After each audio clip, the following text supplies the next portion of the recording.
오늘 함께 볼 말씀은 창세기 24장 1절인데요. 짧은 구절이니까 같이 한번 읽어보겠습니다. 시작. 아브라함이 나이가 많아 늙었고 여호와께서 그에게 범사의 복을 주셨더라. 아멘. 아브라함이 나이가 많아 늙었고 여호와께서 그에게 범사의 복을 주셨더라. 아멘. 오늘은 무르익음의 시간이 필요합니다라는 제목으로 함께 말씀을 나누도록 하겠습니다. 오늘은 우리의 믿음의 조상인 이 아브라함의 원숙한 신앙의 삶, 그 중에서 특별히 이 묵상과 기도의 삶에 대해 살펴보고자 합니다. 인생에 사계절이 있다면 여러분은 어떤 계절을 지나고 있는 것 같습니까? 초여름도 있고 늦가을도 있기 때문에 봄입니다, 여름입니다, 가을입니다, 겨울입니다. 이게 딱 잘라 말하긴 어렵겠죠. 여러분은 과연 나는 지금 어디쯤 와 있나 한번 깊이 돌아볼 여유를 가질 필요도 있다고 봐요. 너무 달리는 것만 능사가 아니라 때로는 쉼표를 찍고 좀 뒤도 돌아보고 좌우도 돌아보고 과연 나는 어느 때에 와 있나 한번 그것을 살펴볼 필요가 있습니다. 인생뿐 아니라 신앙의 세계도 사계절이 있습니다. 제 아무리 나이가 드신 어르신이라 해도 신앙에 있어서는 갓 태어난 아기처럼 초봄일 수가 있고, 젊은이라 해도 신앙에 있어서는 아주 원숙한 완연한 어떤 가을처럼 장성한 어른일 수 있는 것이 믿음의 세계입니다. 그래서 교회사에서 보면 굉장히 탁월한 하나님의 사람들이 29살에 요절을 많이 했어요. 저도 그때 요절할 줄 알았는데 아직까지도 이렇게 살고 있습니다. 며칠 전 추석을 보냈지만 하늘이 얼마나 청명하고 높은지 어느덧 가을이 우리들 가운데 깊이 들어왔습니다. 여러분, 가을하면 무엇이 떠오릅니까? 알겠습니다. 저도 이번에 우리 처가 때가 한 몇 년 만에 갔는지 참 여기 와서 거의 가본 적이 없을 정도로 못 가봤는데, 시골이에요. 영월 쪽인데 이 코스모스 해바라기 자연의 그 풍광이 얼마나 마음을 따뜻하게 하고 그러는지 역시 추석은 시골에서 보내야 된다, 그런 생각을 또 많이 했어요. 근데 국화, 코스모스, 또 저기 순천만인가 거기 가면 갈대가 쫙 있죠. 또 울긋불긋한 당풍, 파란 하늘, 쪽빛 바다. 만약 저에게 물어보신다면 저는 이제 오늘 제목처럼 무르익음이란 단어가 떠오릅니다. 온 세상이 무르익을 대로 무르익은 이 계절이 가을이 아닌가 싶습니다.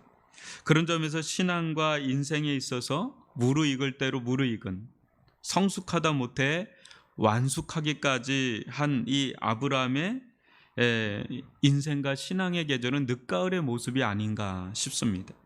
저는 오늘 살펴볼 짧은 한 구절에서 그 차치를 느껴볼 수 있다고 보는데요. 창세기 24장 1절 제가 다시 읽어보겠습니다. 아브라함이 나이가 많이 늙었고 여호와께서 그에게 범사의 복을 주셨더라. 여기서 우리는 아브라함이 단순히 나이가 많았기 때문에 이 경로 우대 차원으로 하나님께서 범사에 복을 주신 것이 아님을 그 정도는 알죠, 그죠? 단순히 나이가 많이 들었기 때문에 범사에 복을 주셨다, 그렇게 생각하는 사람은 없을 겁니다. 그렇다면 무엇 때문에 그의 범사에 하는 일마다, 하는 것마다 하나님께서 복을 주신 것일까?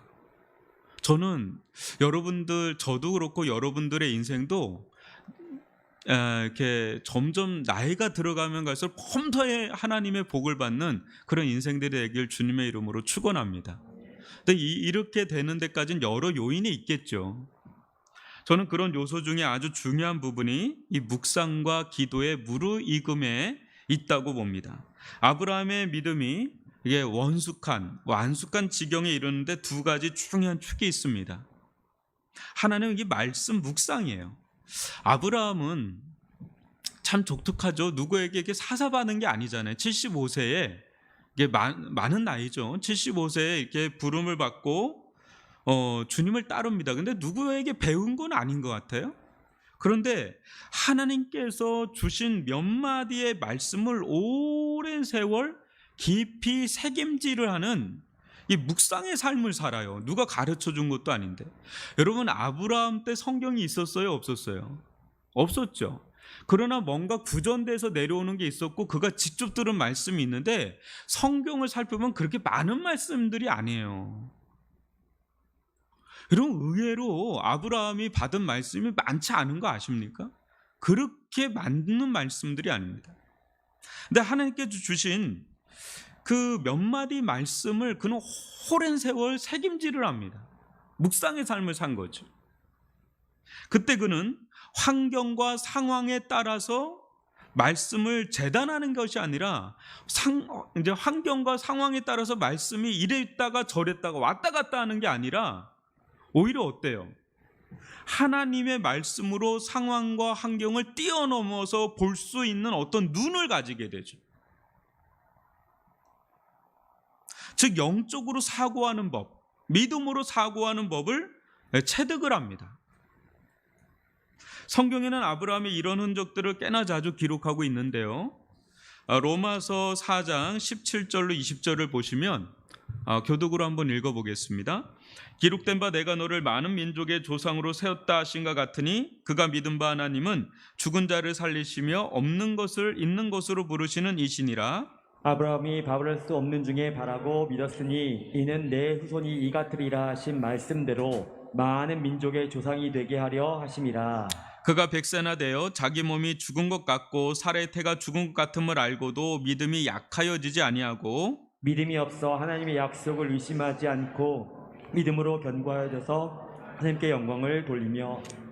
여러분, 여기서 아브라함이 어마어마한 믿음을 소유하는 데 딱 두 가지 말씀이 들어가요. 17절에 기록된 바 내가 너를 많은 민족의 조상으로 세웠다라는 그 구절, 그리고 18절에 보면 내 후손이 이 같으리라 하신 말씀대로, 요 말씀 창세기 15장 요 정도, 이 두 마디 말씀을 가지고 그는 창조의 신앙과 부활의 신앙까지 가는 엄청난 믿음을 소유하는 데 이르릅니다. 아주 많은 말씀이 아니죠. 또 히브리서 11장 17절로 19절을 보시면 우리가 잘 아는 이삭을 드리라는 시험인데요. 한 절씩 교독하겠습니다. 아브라함은 시험을 받을 때에 믿음으로 이삭을 드렸으니 그는 약속들을 받은 자로 돼 그 외아들을 드렸느니라. 그에게 이미 말씀하시기를 내 자손이라 칭할 자는 이삭으로 말미암으리라 하셨으니 그가 하나님이 능히 이삭을 죽은 자 가운데서 다시 살리실 줄로 생각한지라. 비유컨대 그를 죽은 자 가운데서 도로 받은 것이니라. 아멘. 여기도 한 말씀이죠. 18절에 보면 내 자손을 칭할 자는 이삭으로 말미암아, 이 한마디 말씀에 깊이 뿌리를 내리는 거죠. 그때 이삭을 드립니다. 이삭을 드리는데 어떤 믿음으로 드려요? 또 다른 이삭을 주든지 죽은 자 가운데서 이삭을 살리든지 하실 것이다. 반드시 하는 말씀 그대로 성취될 것이다 라는 믿음을 갖죠. 그러니까 아브라함이 깊고 원숙한 믿음에 이르는데 필요한 말씀은 많은 말씀이 아니었습니다. 세 마디 지금 세 마디를 찾은 겁니다. 로마서하고 히브리서 세 마디 말씀이라도 그 말씀에 깊이 뿌리 내릴 때 몇 마디 말씀으로도 충분히 믿음이 깊어질 대로 깊어질 수 있는 이 믿음의 자양분을 공급받았다는 거예요. 그 말씀 안에서. 그 말씀 안에서 하나님을 발견하고 그 하나님은 죽은 자를 살리시며 없는 것을 있는 것 같이 부르시며 그렇게 하시는, 그 말씀을 반드시 성취하시는 그런 하나님을 길러내서 그는 믿음이 자란 거예요. 단단해진 거죠. 여기서 우리는 성경에 나오는 수많은 인물을 한번 파노라마처럼 한번, 요새 통독하시죠? 쭉 한번 살펴보세요. 많은 이들이, 그런 인물들 중 적지 않은 많은 이들이 하나님에 대한 적은 지식의 접촉으로도 충만한 믿음에 이른 것을 알 수 있습니다. 여러분, 대표적으로 누가 있어요? 여리고성의 라합이란 기생이 있죠. 그 여인은 아주 정통으로 말씀을 받은 자가 아니잖아요. 이방 여인으로서 그냥 소식이죠. 뉴스 정도로 뉴스 정도, 가십거리 정도로 들려오는 거 가지고 상천, 뭐예요? 옛날 성경에는 상천하지 하나님 얘기하잖아요. 그 적은 지식. 그리고 여러분, 신약으로 넘어오면 어때요? 예수님 시대에 수로보니게 여인, 엄청난 지식을 가지고 믿음이 생긴 건가요? 땅에 떨어지는 개들도 부스러기를 주워 먹나이다 하면서 얘기할 때 이만한 믿음을 내가 본 적이 없다 그러죠. 로마인 백부장도 주여, 내 수하에 있는 자들도 내가 이리 가라면 저리 가고, 이리 가고 저리 가라면 저리 가는데 그냥 말씀만 하옵소서 그래. 그 자도 아주 예수님에 대한 지식이 있었겠죠. 근데 많은 지식이 아니에요. 제자들처럼 어마무시하게 들은 게 아니라 그냥 들려오는 소문 정도로만도 그 정도의 믿음을 가지면서 예수님이 내가 이스라엘에서 이만한 믿음을 본 적이 없다 할 정도의 믿음을 가지죠. 여러분, 이 충만한 우리 믿음, 이게 원숙한 우리가 믿음을 갖기를 원하는데, 그 믿음을 소유하는 비밀은 아브라함처럼 몇 마디 말씀이라 하더라도 그 말씀을 진심으로 붙잡고 깊이 뿌리 내리는 이 묵상의 오랜 내공, 일종의 삶에 있다고 볼 수가 있어요. 여러분, 저는 성경을 정말 많이 읽었다고 생각하거든요. 20살 때 예수님 만나고 이게 막 너덜너덜하게 읽을 때도 있었고, 뭐 신대원 갈 때는 뭐 이거 주구장창 외워야 되잖아요. 또 구속에 있는 게 문자 나오거든요. 그러면 얼마나 바뀌었어요. 근데 이게 요즘에도 읽어도 이런 말씀이 있었나, 내 기억력이 떨어져서는 몰라도 야, 이런 게 있나 하면서 또 이게 줄치게 되는 거예요. 너무너무 놀라워요, 이 말씀들이. 근데 기억나는 거는 그렇게 많지가 않아요. 나에게 영향 주는 말씀은 그렇게 많지가 않아요. 근데 결정적으로 영향 준 말씀은 평생에 묵상해도 그 뜻을 다 헤아리기가 어려워요. 내내 묵상해요. 그냥 그 20살 때 받은 말씀을 지금까지도 묵상을 하는데 30년 가까이 묵상하는데도 이 뜻을, 전의를 다 알 수가 없는 것 같아요. 한마디 말씀도. 근데 그 말씀 안에서 자라거든요. 사랑하는 성도 여러분, 제 아무리 성경을 많이 읽는다고 사람이 변화됩니까? 이거 좀 잘 들으셔야 돼요. 이상하게 들으시면 또 안 됩니다. 이것은 마치 책을 많이 읽는다고 사람이 변화되지 않는 것과 같습니다. 여러분, 여러분들이 책을 읽으면 다 기억나요? 읽은 것만 기억나잖아요. 아니, 읽었다라는 것만 알잖아요. 내용이 기억이 안 나지 않아요? 그리고 기억난다 한들 내 삶에 변화를 주질 않아요. 왜 그래요? 사유하는 힘, 자기 것으로 삼는 힘이 강해질 때, 그때부터 독서의 힘을 경험하죠. 그냥 읽는다고 그게 나에게 별로 그렇게 영향을 주지 않아요. 성경도 마찬가지야. 하나님의 말씀을 조금 백독하고 천독하면 믿음이 막 생기고 막 엄청난 회오리 바람이 칠 것 같고 막 그럴 것 같잖아요. 물론 그런 믿음이 강해지는 건 있어요. 은혜도 받고. 근데요, 이게 무슨 뜻이냐 물어보면 몰라요. 여러분, 이거 읽는다고 여러분 이 뜻을 알겠어요? 안 그래요? 저도 읽으면서 이것도 아직도 설교 준비하면서도 야, 이게 이런 뜻이구나 이렇게 하는데, 여러분도 이걸 어떻게 이걸 알겠어요? 그냥 읽는 거죠, 그냥.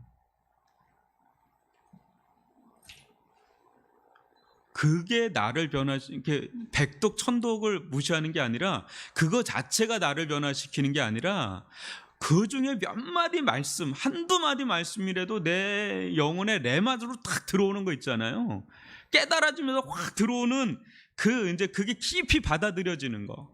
그리고 그 받아들여지는 그 말씀을 내내 말씀을 묵상하고 뿌리 내리고 그런 말씀 한두 말씀이 나에게 영향을 미치지, 그냥 모든 말씀들이 나에게 영향을 미친다?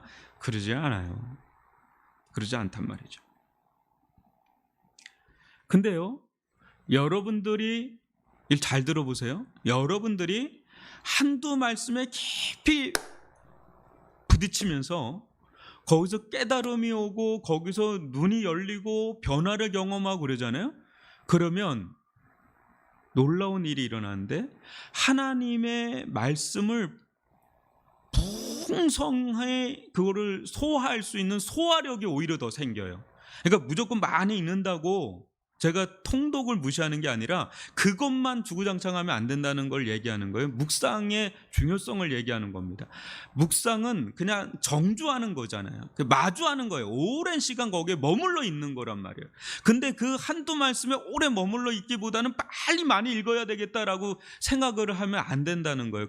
물론 통독이 밑바탕에 깔려야 되지만 좀 더 나아가서 머물러 보세요. 한두 말씀이라도 다 가슴에 치고 마음에 다가오는 그 한두 말씀이라도 거기에 깊이 머물러서 거기서 깨달아지고 그러면 엄청난 영적인 소화력이 생겨서 오히려 하나님의 말씀을 풍성히 소화할 수 있는 힘이 생겨요. 근데 그런 게 아니면 쭉쭉 빠져나간다니까요. 굉장히 그게 중요한 겁니다. 저는 우리 모두 이 가을녘에요. 이제 가을이 좀 이게 완연하게 들어오고 있잖아요.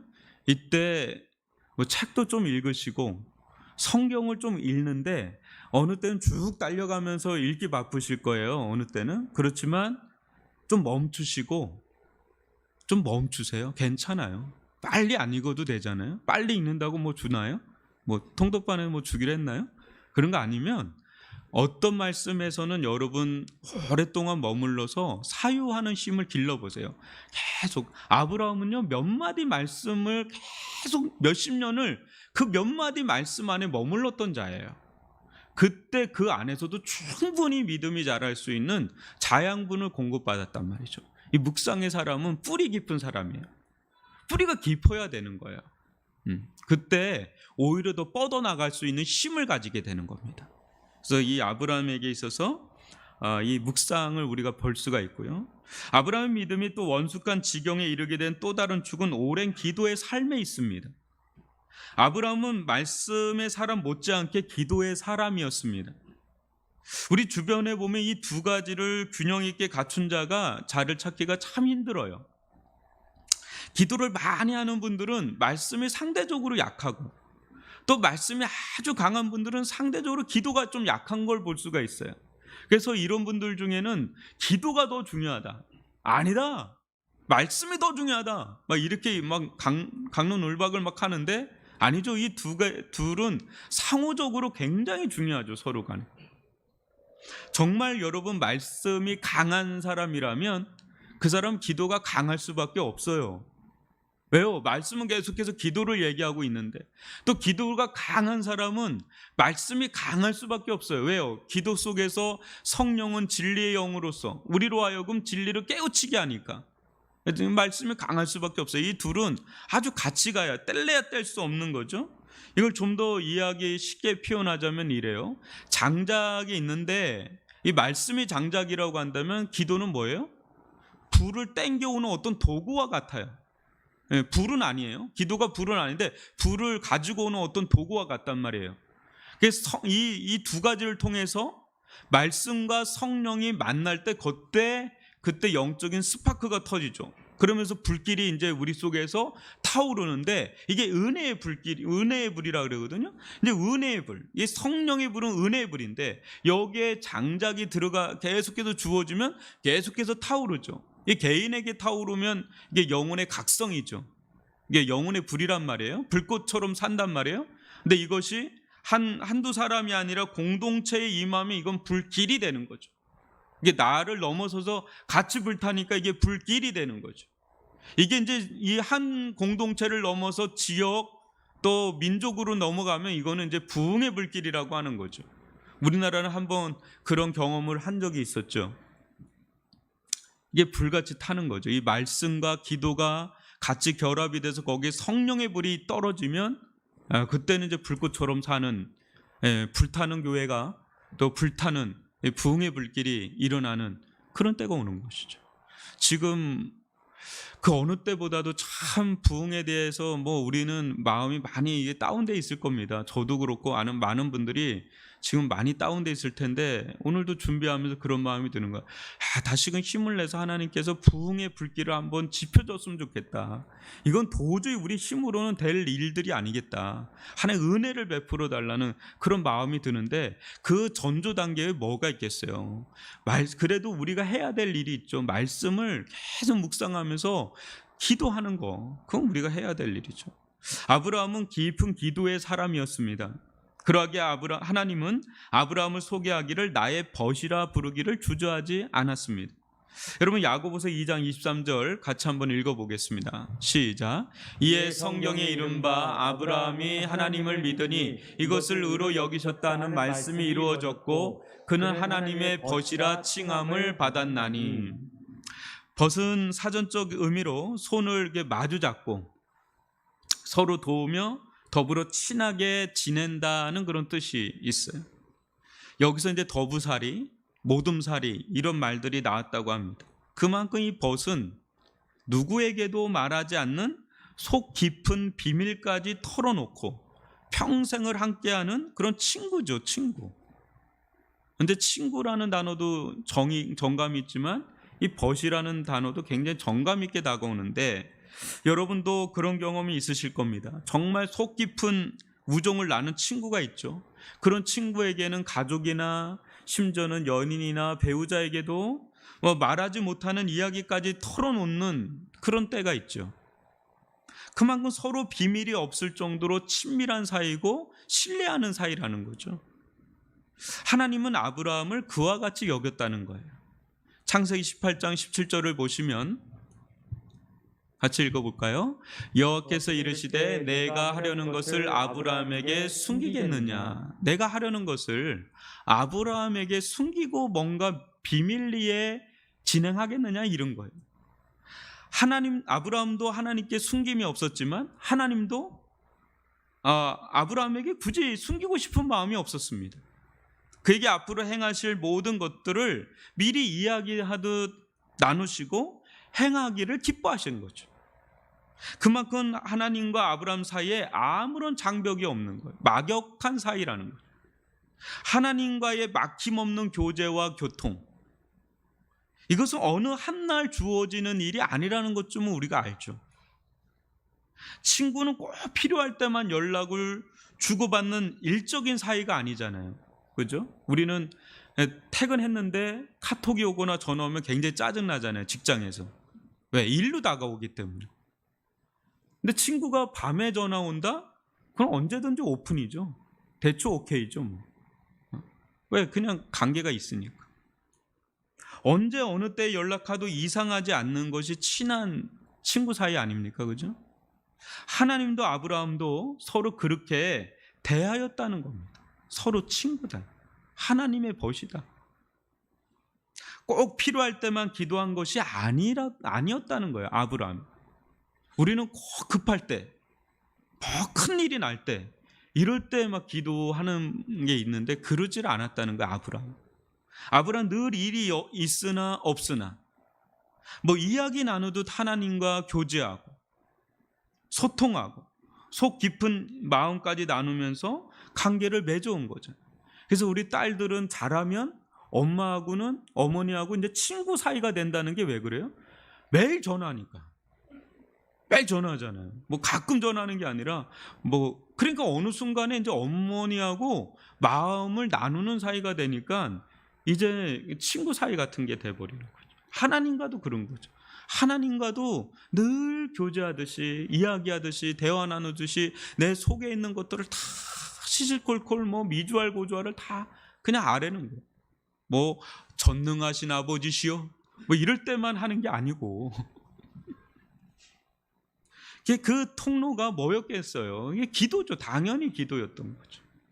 이런 대표적인 아브라함의 기도의 모습이 이게 많이 언급되진 않지만 아주 이 부분만 봐도 아브라함이 얼마나 기도의 친밀한 깊은 단계에 들어가 있는지를 보여주는 대목이 있는데 좀 길어요.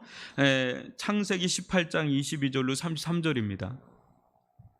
그 사람들이 거기서 떠나 소돔으로 향하여 가고 아브라함은 여 앞에 그대로 섰더니 아브라함이 가까이 나가서 이르되 주께서 의인을 악인과 함께 멸하려 하시나이까. 그 성중에 의인이 50명이 있을지라도 주께서 그곳을 멸하시고 그 52인을 위하여 용서하지 아니하시리이까. 주께서 이같이 하사 의인을 악인과 함께 죽이심은 부당하오며 의인과 악인을 같이 하심도 부당하나이다. 세상을 심판하시는 이가 정의를 행하실 것이 아니니까. 여호와께서 이르시되 내가 만일 소돔 성읍 가운데서 이인 50명을 찾으면 그들을 위하여 온 지역을 용서하리라. 아브라함이 대답하여 이르되 나는 티끌이나 재와 같사오나 감히 죽게 아뢰나이다. 52인 중에 5명이 부족하다면 그 5명이 부족함으로 말미암아 온 성읍을 멸하시리까. 이르시되 내가 거기서 45명을 찾으면 멸하지 아니하리라. 아브라함이 또 아뢰어 이르되 거기서 40명을 찾으시면 어찌하려 하시나이까. 이르시되 40명으로 말미암아 멸하지 아니하리라. 아브라함이 이르되 내 주여 노하지 마시옵고 말씀하게 없어서 거기서 30명을 찾으면 어찌하여 하시나이까. 이르시되 내가 거기서 30명을 찾으면 그리하지 아니하리라. 아브라함이 또 이르되 내가 감히 내 주께 아뢰나이다. 거기서 20명을 찾으시면 어찌하려 하시나이까. 이르시되 내가 20명으로 말미암아 그리하지 아니하리라. 아브라함이 또 이르되 주는 노하지 마옵소서 내가 이번만 더 아뢰리이다. 거기서 10명을 찾으시면 어찌하려 하시나이까. 이르시되 내가 10명으로 말미암아 멸하지 아니하리라. 여호와께서 아브라함과 말씀을 마치시고 가시니 아브라함도 자기 곳으로 돌아갔더라. 아멘. 참 놀라운 중보 사역을 한 모습이 나오는데 여러분 엄청난 딜을 하는 장면이 나오는데 어때요? 놀랍습니다. 참 아브라함의 이 한마디 하나님과 주고받는 이 대목을 보면 얼마나 아브라함이 깊은 기도의 사람이었는지를 보는데 이게 굉장히 그 아까 창세기 25장보다는 훨씬 젊을 때예요. 그러니까 그때보다 훨씬 지난 게 24장이니까 원숙한 단계죠. 아주 족장다운 사도적인 기품이 있는 단계죠. 소돔과 고모라 멸망 사건 전 아브라함과 하나님과 대화를 나눈 걸 보면 아브라함이 하나님의 그 공의로운 성품도 알고 동시에 어떤 성품도 알아요? 자애로운 성품도 알죠. 자비로운 성품. 이 두 성품을 잘 알고 하나님과 얼마나 깊은 소통을 하고 있는지를 보여주잖아요. 하나님의 공의의 성품을 세워주면서 그럼에도 불구하고 하나님의 자비의 호소를 하잖아요. 그러면서 계속 다운을 시켜서 10명까지 다운을 시켜버리는, 이게 엄청난 영적 딜을 해놓고 하나님을 이제 보내는 거죠. 참 대단한 중보자입니다. 아브라함은 하나님의 변하지 않는 그 성품을 의지해서 간곡한 마음으로 소돔과 고모라 성을 위해서 중보기도 합니다. 또한 아무리 하나님의 벗이라고 하지만은 어때요? 절대 교만하지 않습니다. 자신을 근본 티끌이요 죄라고 하면서 그거를 잊지 않고 겸손하게 하나님께 간곡하게 부탁하듯이 그렇게 하는 게 아브라함의 영적인 태도고 자세임을 우리가 이 대목에서 볼 수 있죠. 아브라함은 하나님도 또 자신도 하나님을 잘 아니까 자신도 잘 안 거죠. 잘 아는 상태에서 아주 성숙한 믿음의 사람으로 성장을 한 것을 볼 수가 있습니다. 이 모든 것은 하루 이틀 정도가 아니라 오랜 기도의 생활로부터 비롯된 것이죠. 뭐 갑자기 이런 기도가 나오나요? 절대 나올 수가 없어요. 그는 하나님의 부르심을 받고 25년 동안 아이를 얻지 못하는 기간을 보냈습니다. 그 기간 동안 많은 인내와 또 믿음의 연단, 또 시험을 받았습니다. 그죠? 우리는 딱 잘라서 25년이라고 하지만 그 세월을 한번 생각을 해보세요. 어마어마한 일들이 일어난 겁니다. 성경에 다 기록되지 않는 일상의 삶들이 녹아 있는 거죠. 그런 속에서 정말 자신이 할 수 있는 것은 아무것도 없음을 처절히 깨닫고 그런 가운데 유일하게 할 수 있는 것은 그것은 기도였다는 거죠. 그 장구한 세월은 다름 아닌 기도의 레슨을 받는 그런 세월이었다는 것입니다. 이를 지근거리에서 보고 배운 자가 바로 이삭이고 또 이름을 알 수 없는 아브라함의 종입니다. 여러분 창세기 24장 63절을 읽어볼까요? 시작. 이삭이 저물 때에 들에 나가 묵상하다가 눈을 들어보매 낙타들이 우는지라. 어떻게 이삭이 이런 묵상의 사람이 됐을까? 한번 여러분 생각해 보세요. 또 창세기 25장 21절입니다. 시작. 이삭이 그의 아내가 임신하지 못하므로 그를 위하여 여호와께 간구하매 여호와께서 그의 간구를 들으셨으므로 그의 아내 리브가가 임신하였더니, 리브가와 결혼한 게 40세고 아이를 낳은 게 60세입니다. 20년을 기도한 거예요. 어디에서 영향을 받았을까? 한번 생각해 보세요. 누구로부터? 또 창세기 24장 12절로 15절에 보면 한번 교독으로 읽어봅니다. 그가 이르되 우리 주인 아브라함의 하나님 여호와여 원하건대 오늘 나에게 순조롭게 만나게 하사 내 주인 아브라함에게 은혜를 베푸시옵소서. 성중 사람의 딸들이 물 기르러 나오게 싸우니 내가 우물 곁에 서 있다가 한 소녀에게 이르기를 청하건대 너는 물동이를 기울여 나로 마시게 하라 하리니 그의 대답이 마시라 내가 당신의 낙타에게도 마시게 하리라 하면 그는 주께서 주의 종 이삭을 위해 정하신 자라 이로 말미암아 주께서 내 주인에게 은혜 베푸심을 내가 알겠나이다. 말을 마치기도 전에 리브가가 물동이를 어깨에 메고 나오니 그는 아브라함의 동생 나홀의 아내 밀가의 아들 부두엘의 소생이라. 여러분 얼마나 아브라함의 종이 조목조목 기도를 하고 얼마나 아주 간택하게, 그러니까 이삭 2대 족장인 이삭의 와이프가 되기에 사모가 되기에 합당한 그런 자가 어떤 성품을 가진 자인지를 조목조목 아주 구체적으로 이야기하는 이 대목을 보면 이 사람은 보통 사람이 아니죠. 누구에게 영향을 받은 건가요? 이삭, 아브라함의 종, 누구에게 영향을 지대하게 받았겠어요? 스스로? 아니죠. 아브라함의 그 신앙의 깊음 아래에서 그들은 묵상을 배우고 또 깊은 기도의 세계를 배운 거죠. 왜요? 아브라함을 보니까 하나님은 어떻게 섬겼는지를 내내 봤을 거 아니겠어요? 그런 아브라함의 하나님은 어떻게 역사하신지 생생하게 이들은 목도를 했거든요. 옆에서, 지근거리에서. 그러니까 자연스럽게 그게 몸에 배이는 거예요. 이삭도 그렇고 아브라함의 종도 그렇고.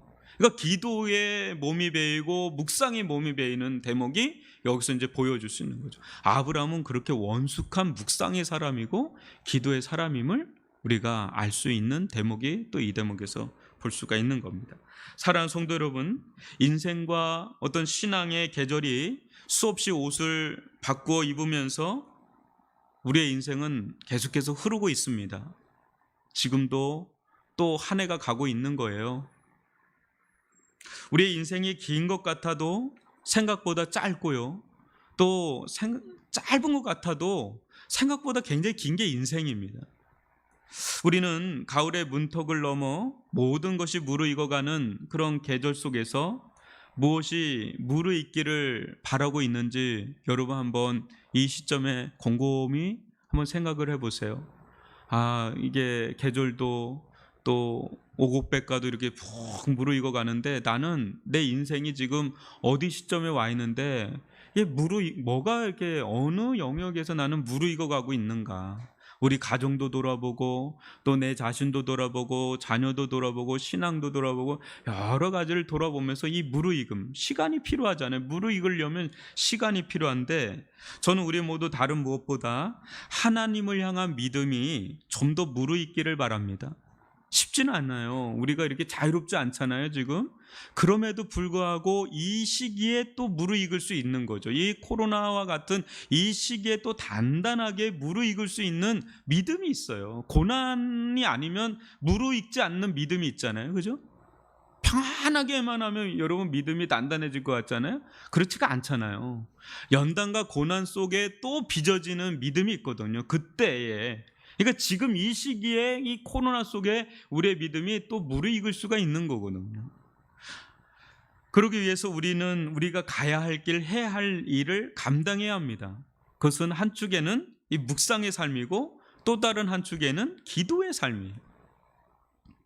이 두 축이 깊어지고 넓어져서 세월이 또 흐르면 우리도 10대, 20대, 30대, 40대, 50대, 60대, 70대, 80대 이 세월이 막 흐르면 이제 점점 인생이 초가을에서 늦가을로 초겨울로 막 이렇게 점점 우리는 이제 주님 품에 안길 때가 오는데, 여러분 세월이 가면서 이상해지는 사람들이 있어요. 아주 고지식하고 또 굳어질 대로 굳어지고, 그런 사람은 그런 사람이 되지 않기를 기도해야 돼요. 정말 고집세고 이러면 안 돼요. 그 연세가 들면 들수록, 아브라함 보세요. 나이가 많아지면 들수록 하나님께서 범사에 그에게 복을 내려주시는 거예요. 그러니까 신앙이 무르익을 대로 무르익어 가는 거죠. 저는 그런 인생이 되기를 바랍니다. 아브라함이 25장에서 소천하거든요. 근데 24장에서 아주 절정을 이뤄요. 나이가 많으면 신앙의 절정이 끝났다라는 게 아니라 오히려 신앙의 절정을 맛보는 거거든요. 아브라함을 보면. 그러니까 30, 40대의 절정이 아니라 세월이 갈수록 더 신앙의 꽃을 피우는 원숙한 단계로 가는 그런 기도의 사람, 묵상의 사람 충분히 될 수 있잖아요. 일이 바쁠 때는 일이 바쁜다고 말씀도 못 보고 기도도 못 하는데, 연세가 드시면 연세가 든다고 나이가 많다고 못하면 또 안 되잖아요. 그러니까 지금서부터 그냥 바빠도 그걸 하는 거죠. 그래야 그 연세가 됐을 때, 그 나이가 될 때 그런 삶을 살 수 있지, 갑자기라는 건 없어요. 여러분, 갑자기라는 건 없습니다. 여러분, 범사에 복을 받는, 저는 저도 그렇고 여러분도 그렇고 우리 교회도 그렇고, 세월이 지나면 지날수록 더 좋아지는 교회, 더 좋아지는 성도들, 그런 원숙한 성도들, 원숙한 믿음의 사람, 하나님께서 막 복을 막 주시는, 노년을 보는데 노년이 더 복스러운 사람들, 이건 최고의 복이죠. 그런 은혜를 누릴 수 있기를 주님의 이름으로 축원합니다. 그렇게 무르익기 위해서는 시간이 필요하죠. 시간이 필요한 것보다는 시간의 노출이 필요하죠. 어디에요? 내가 어디에 노출돼야 될까요? 하나님의 말씀을 묵상하는 거기에 좀 노출을 해야 돼요. 얼마나 노출하느냐가 굉장히 중요하죠. 또 기도의 삶에 내가 얼마나 노출되어 있느냐, 매우 매우 중요한 겁니다. 지금 이 시기보다 말씀을 보고 기도하기에 더할 나위 없이 좋은 때가 이때 외에 없습니다. 1년 중에 최고 좋잖아요. 지금 안 그렇습니까? 이 완연한 가을, 청고마비, 이때 무럭무럭 말씀을 흡입하고 기도가 활짝 열려서 하늘이 높은 것처럼 기도가 높이 탁 열리는 그런 은혜를 누릴 수 있기를 주님의 이름으로 축원합니다. 우리 들은 말씀